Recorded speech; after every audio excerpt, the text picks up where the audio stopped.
موت سے گھبراتا ہے انسان، عاشورائی دین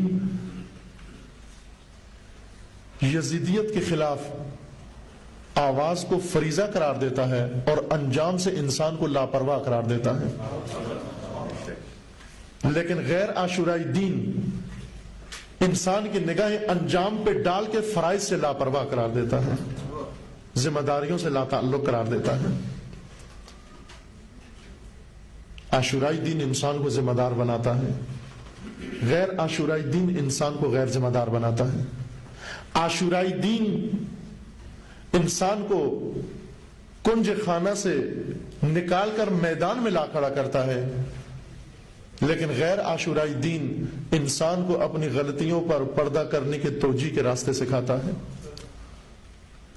عاشورائی دین انسان کو سیرت سید الشہداء پر لے کے کھڑا کر دیتا ہے، اور غیر عاشورائی دین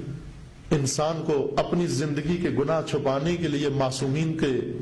پاک دامن پہ دھبے لگانے کا بھی طریقہ سکھاتا ہے۔ یہاں سے راستے جدا ہو جاتے ہیں،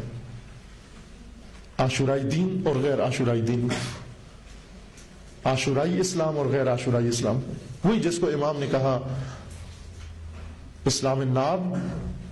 اور امریکی اسلام۔ امریکی اسلام وہ نہیں جو امریکہ میں بنا ہے یا امریکہ میں رہنے والے مسلمان جس پر عمل کرتے ہیں، نہ، امریکی دین وہ دین ہے جو امریکہ کے ساتھ مل بیٹھے، جو آمریت کے ساتھ مل بیٹھے، جو یزیدیت کے ساتھ مل بیٹھے،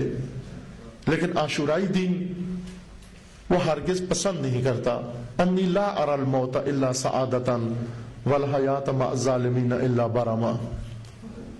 وہ ظلم کے ساتھ زندگی کو اپنے لیے ننگ و عار سمجھتا ہے اور حق قیام کے لیے موت کو اپنے لیے سعادت سمجھتا ہے۔ ذلت کی زندگی سے عزت کی موت بہتر، ذلت کی زندگی سے عزت کی موت بہتر، شہادت شہادت شہادت شہادت شہادت شہادت شہادت شہادت۔ اور یہ وہ نقطہ تھا جو امام خمینی نے بانپ لیا، یہ وہ نقطہ تھا جو امام نے بانپ لیا۔ عاشورہ سے اسلام کو سمجھا، لہذا انقلاب کو خود فرمایا کہ انقلاب نتیجہ